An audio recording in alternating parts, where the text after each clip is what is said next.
June 19 നാം വായനാ ദിനമായി ആചരിക്കുന്നു.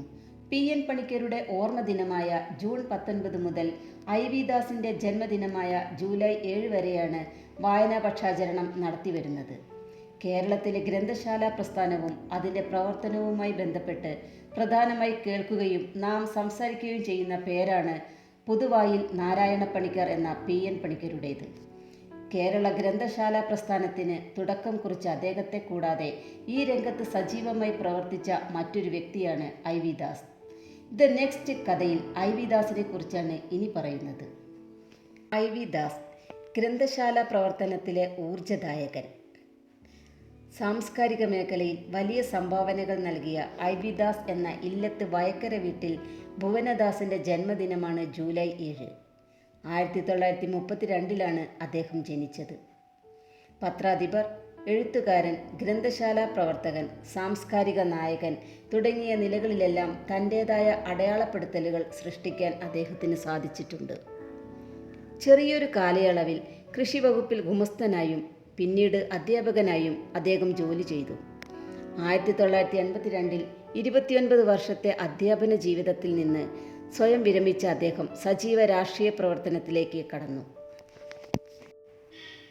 ലാളിത്യവും വിനയവും നിറഞ്ഞ പെരുമാറ്റത്തിനുടമയായ ഐ.വി. ദാസ് അരനൂറ്റാണ്ടോളം ഗ്രന്ഥശാല പ്രസ്ഥാനത്തിൻ്റെ മുഖ്യ പ്രവർത്തകനായിരുന്നു.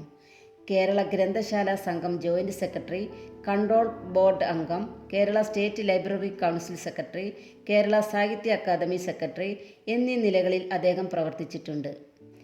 കേരളത്തിലെ ഗ്രന്ഥശാലകളെയും അനുബന്ധ പ്രവർത്തനങ്ങളെയും ഉണർവിലേക്കെത്തിച്ചതിൽ അദ്ദേഹത്തിൻ്റെ പങ്ക് വളരെ വലുതാണ്.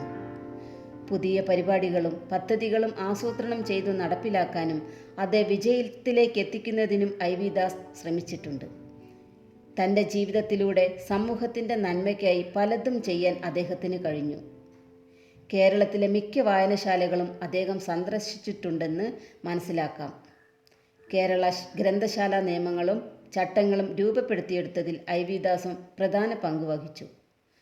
ലൈബ്രറി കൗൺസിൽ ബഡ്ജറ്റിൽ 50% തുക ജില്ലാ പദ്ധതികൾക്ക് മാറ്റിവെച്ചത് ഈ രംഗത്ത് പുതിയ ഊർജം പകരുന്നതിന് സഹായകമായി.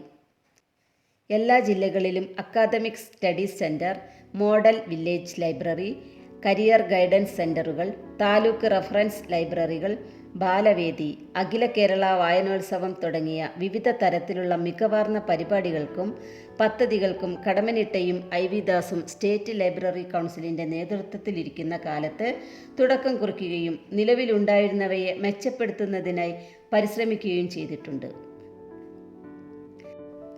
മലയാളത്തിൽ ഓർമ്മ പുസ്തകങ്ങൾക്ക് തുടക്കം കുറിച്ചത് ഒരുപക്ഷെ ഐ.വി. ദാസ് ആകാം. വായന മരിക്കുന്നില്ല, വാഗ്ഭടാനന്ദ ഗുരുദേവൻ, ലേഖനമാല, ഐ.വി. ദാസിൻ്റെ രാഷ്ട്രീയ ലേഖനങ്ങൾ, സമരങ്ങളും പ്രതികരണങ്ങളും, ശങ്കരദർശനം, വിചാരവിപ്ലവത്തിൻ്റെ വഴി, ഗാന്ധിസം ഇന്നലെ ഇന്ന് നാളെ, നീണ്ട കുറിപ്പുകൾ, ഇ.എം.എസ് ജീവിതവും ചിന്തയും തുടങ്ങി നിരവധി കൃതികൾ രചിക്കുകയും രചനകളുടെ സമ്പാദനം നിർവഹിക്കുകയും ചെയ്തിട്ടുണ്ട്. റീഡേഴ്സ് പുരസ്കാരം, അക്ഷര പുരസ്കാരം, പി.എൻ. പണിക്കർ പുരസ്കാരം തുടങ്ങിയ പുരസ്കാരങ്ങൾക്ക് അർഹനായി. ഏറെക്കാലം ദേശാഭിമാനി പത്രാധിപ സമിതി അംഗമായിരുന്ന അദ്ദേഹം മരിക്കുമ്പോൾ ദേശാഭിമാനി വാരികയുടെ പത്രാധിപരായിരുന്നു. കേരള സ്റ്റേറ്റ് ലൈബ്രറി കൗൺസിലിൻ്റെ ആഭിമുഖ്യത്തിൽ എല്ലാ വർഷവും ജൂൺ 19 മുതൽ ഐ.വി. ദാസ് എന്ന അതുല്യ പ്രതിഭയുടെ ജന്മദിനമായ ജൂലൈ 7 വരെയാണ് വായനാ പക്ഷാചരണ പരിപാടികൾ സംഘടിപ്പിക്കുന്നത്. കർമ്മനിരതനായി ജീവിച്ച അദ്ദേഹം വായനയെയും ഗ്രന്ഥശാല പ്രവർത്തനങ്ങളെയും സ്നേഹിക്കുന്നവരുടെ ഓർമ്മകളിൽ എന്നുമുണ്ടാകും.